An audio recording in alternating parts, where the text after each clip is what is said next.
पिछली वीडियो में हमने अनुवाद के अर्थ, परिभाषा के बारे में जाना।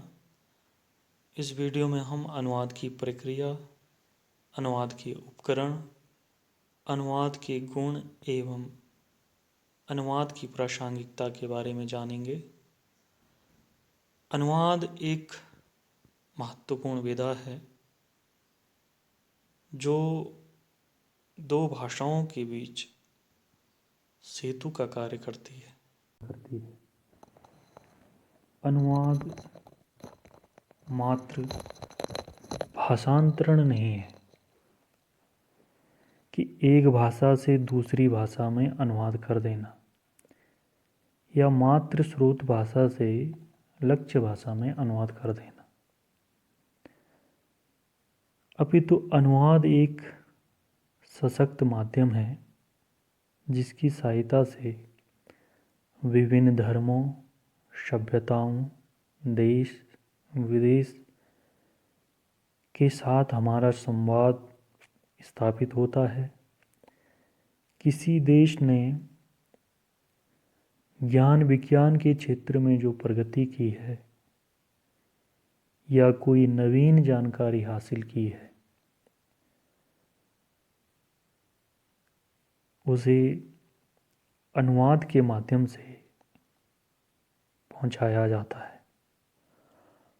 और जो भारतीय संस्कृति का जो मूल मंतव्य है, वसुधैव कुटुंबकम की जो स्थापना है,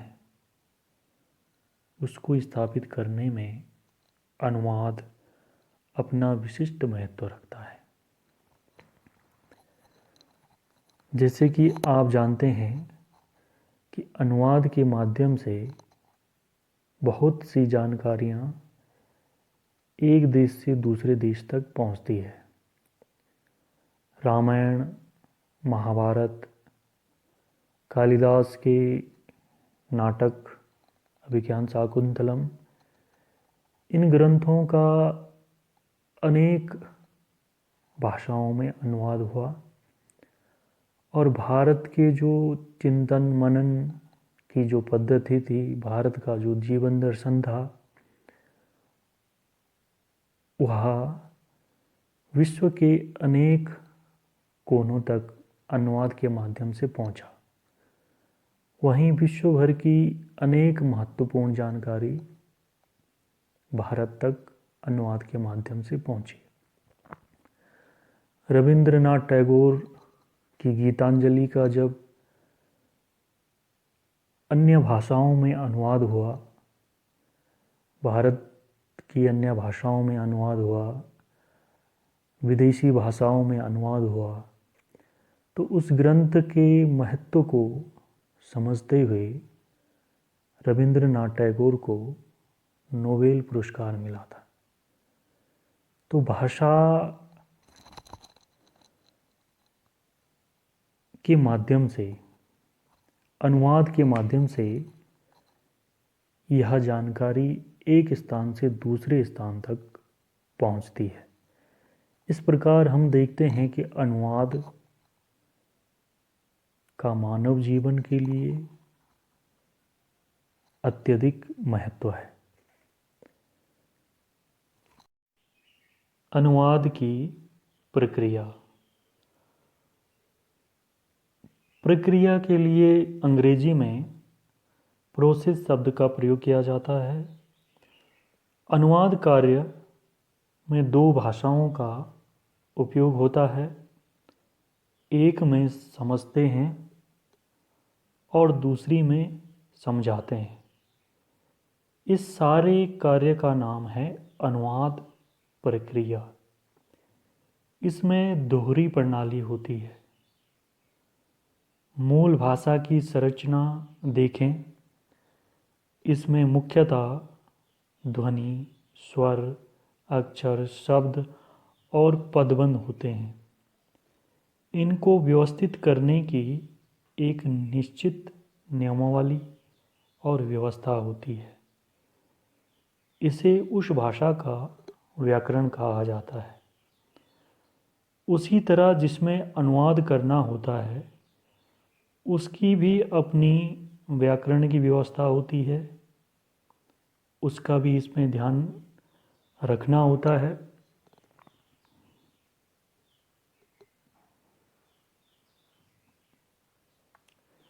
जैसे कि अंग्रेजी भाषा में सबसे पहले कर्ता आता है, फिर क्रिया आता है और फिर कर्म आता है। अंग्रेजी भाषा के वाक्य में जो ये कर्ता, क्रिया और क्रम का नियम है, यह दूसरी भाषाओं में सामान्यतः नहीं पाया जाता है। संस्कृत में कर्ता, क्रिया और कर्म को रखने का कोई नियम नहीं है। हिंदी में क्रिया वाक्य के अंत में आती है। इन सारे नियमों को ध्यान में रख करके एक भाषा की व्याकरणिक व्यवस्था को और दूसरी भाषा की व्याकरणिक व्यवस्था को ध्यान में रखते हुए अनुवाद कार्य किया जाता है।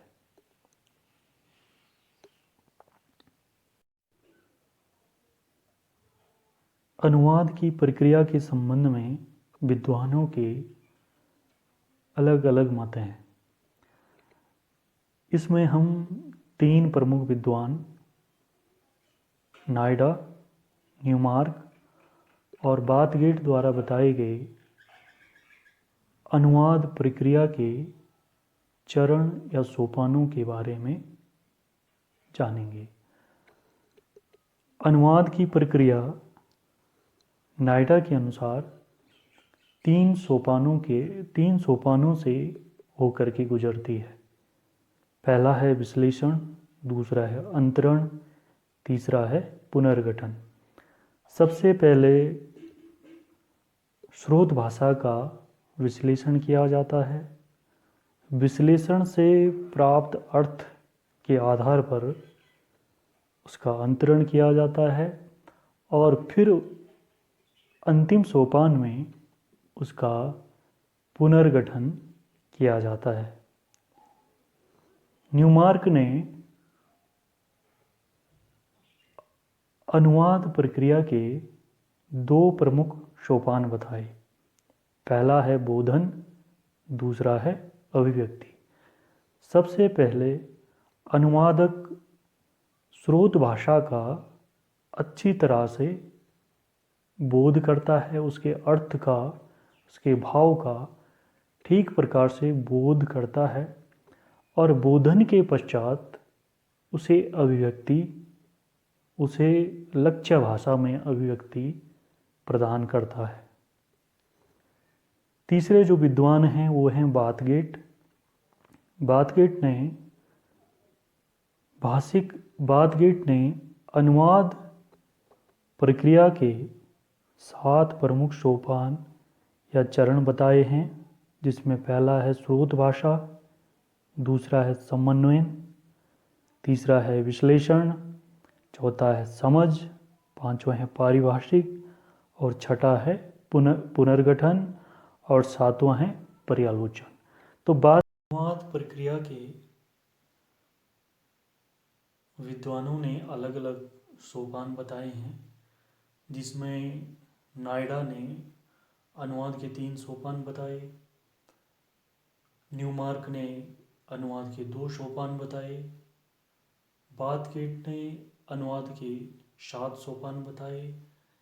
इन विद्वानों के द्वारा बताए गए सोपानों का निष्कर्ष निकाल करके विद्वानों ने अनुवाद प्रक्रिया के 5 सोपान बताए हैं, जिसमें पहला है विश्लेषण, दूसरा है बोधन, तीसरा है भाषिक अंतरण, चौथा है पुनर्गठन और पांचवा है पुनर्निरीक्षण। तो इसमें जो पहला है विश्लेषण, सबसे पहले भाषा का विश्लेषण किया जाता है।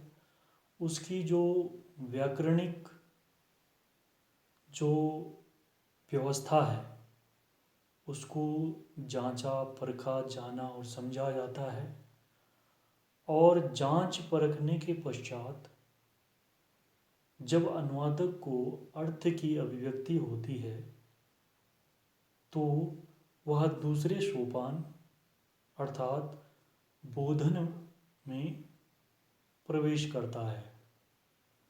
अर्थबोधन के पश्चात अनुवादक भाषा के अंतरण के लिए तैयार हो जाता है। इसमें एक भाषा का दूसरी भाषा में अनुवाद किया जाता है। इस प्रकार भाषा इस प्रकार अनुवाद प्रक्रिया का तीसरा चरण भाषिक अंतरण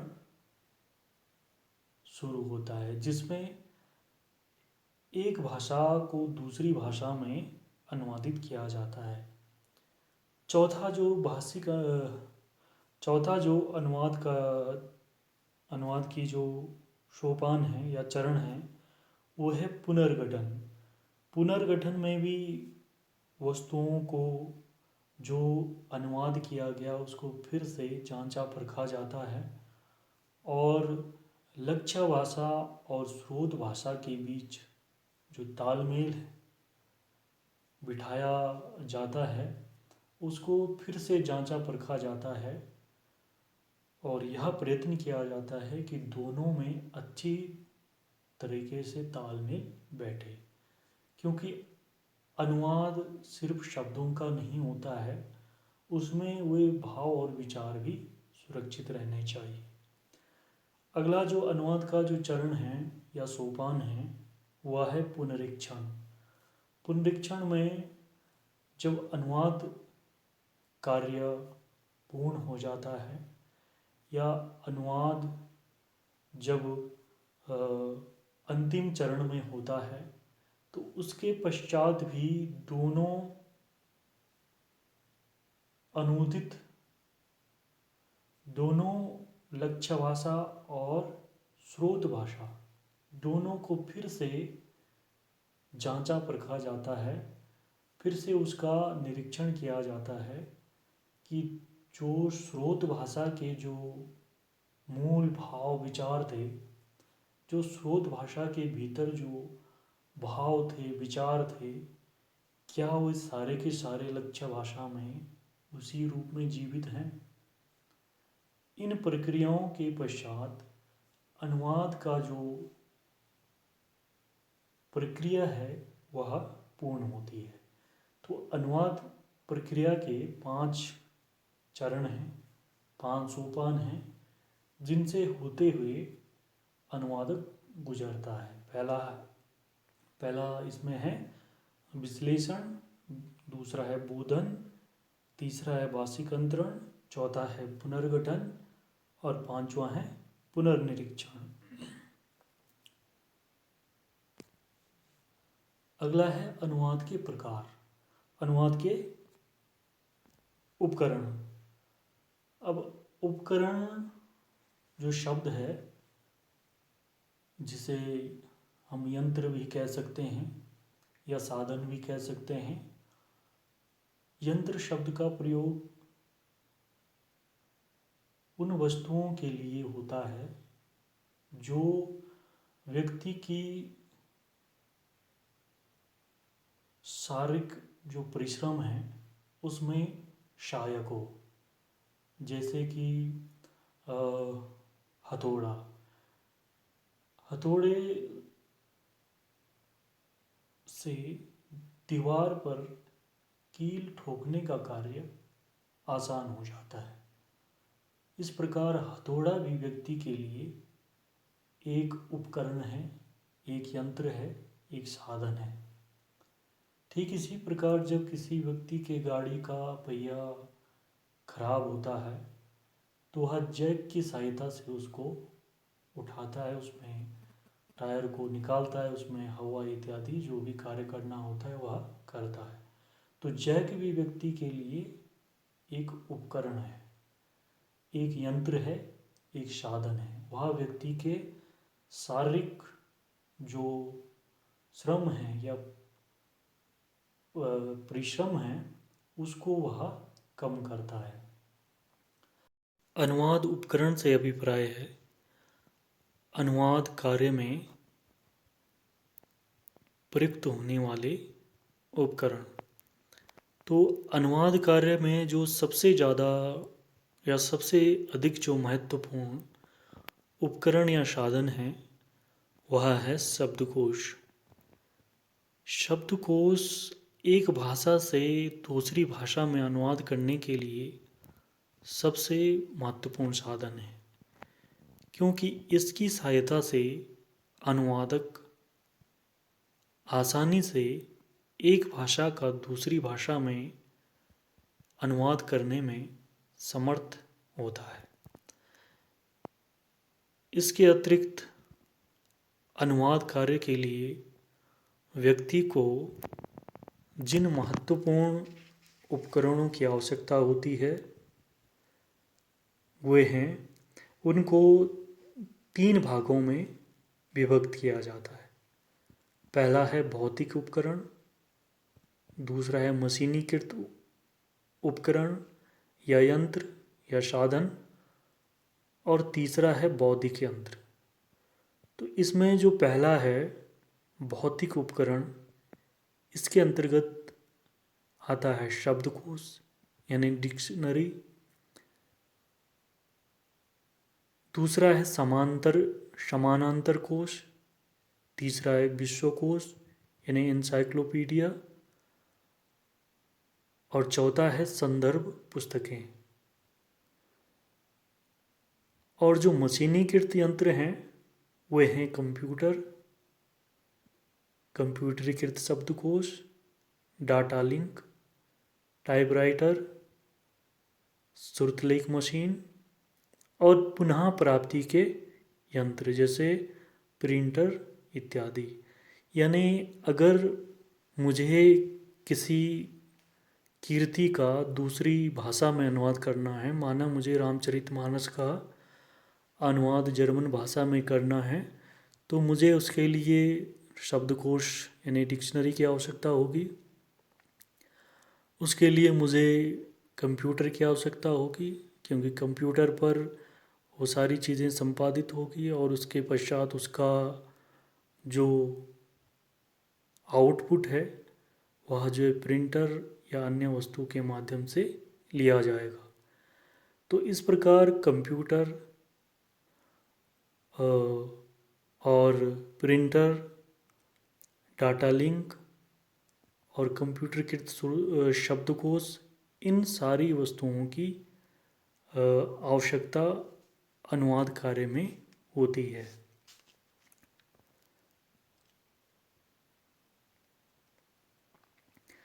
तीसरा जो उपकरण इसमें महत्वपूर्ण है वो है बौद्धिक उपकरण, क्योंकि बुद्धि का भी भाषा के अनुवाद में महत्वपूर्ण योगदान है। जैसे कि एक इंजीनियर अपने उच्च बौद्धिकता के कारण नए नए सॉफ्टवेयर का निर्माण करता है, नए नए हार्डवेयर का निर्माण करता है, नए नए ऐप का निर्माण करता है। ठीक उसी प्रकार भाषा के अनुवाद के लिए एक उच्च बौद्धिक व्यक्ति को उच्च बौद्धिक होना आवश्यक होता है।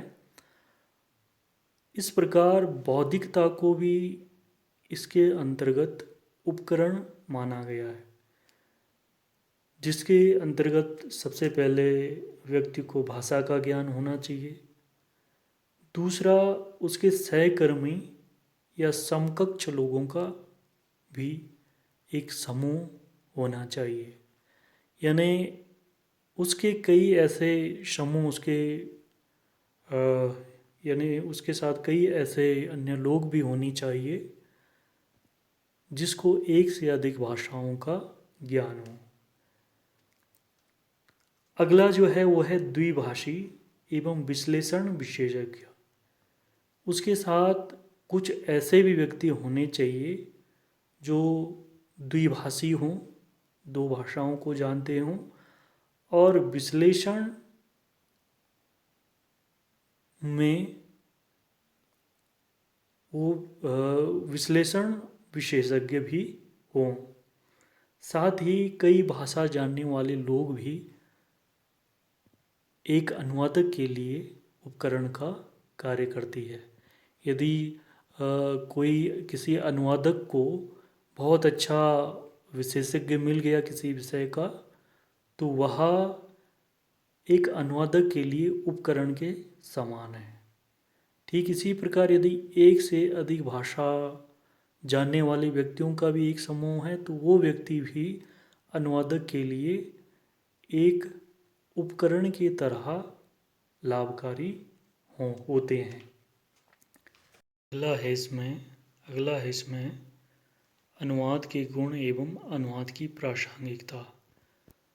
एक अच्छा अनुवाद वही है जिसमें व्यक्तिकता का अभाव हो।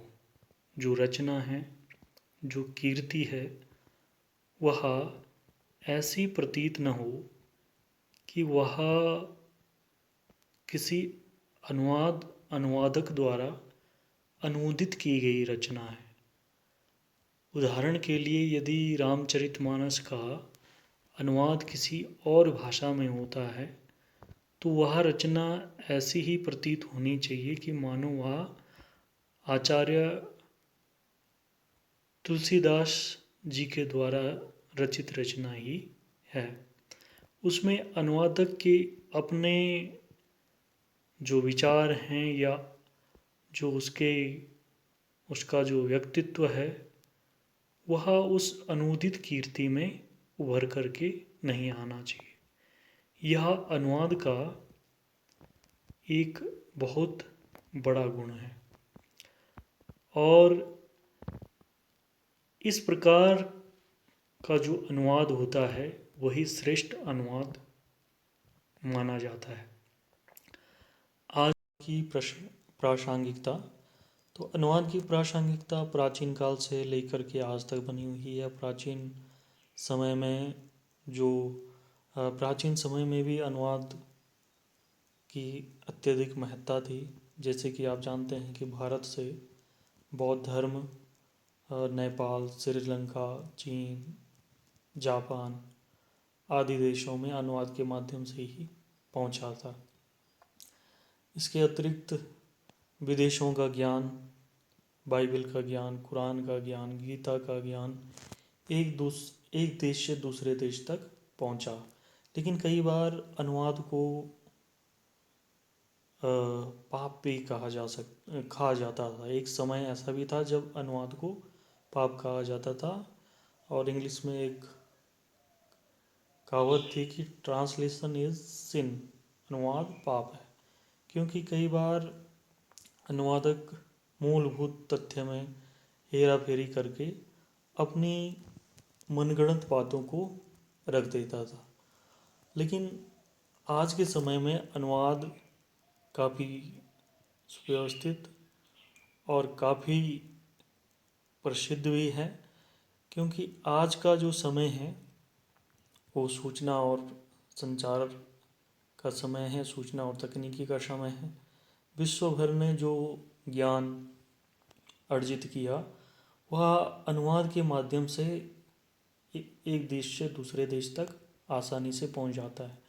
अमेरिका ने, जापान ने, चीन ने या विश्व के अन्य देशों ने जो ज्ञान विज्ञान हासिल किया वो अनुवाद के माध्यम से तुरंत एक देश से दूसरे देश तक पहुंच जाता है।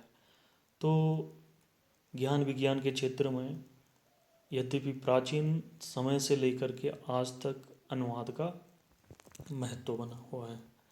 वहीं पर्यटन के क्षेत्र में भी अनुवाद का महत्वपूर्ण योगदान है। जो विधि में भी अनुवाद का अत्यधिक महत्व है। जो सरकारी जो कार्य होते हैं उसमें भी अनुवाद का महत्व है और फिल्म जगत के लिए भी अनुवाद का अत्यधिक महत्व है। आज एक जो फिल्म होती है वो कुछ समय पश्चात कई भाषाओं में अनुवादित हो जाती है। तो प्राचीन काल से लेकर के आज तक अनुवाद का जो महत्व है वो नितांत बना हुआ है। और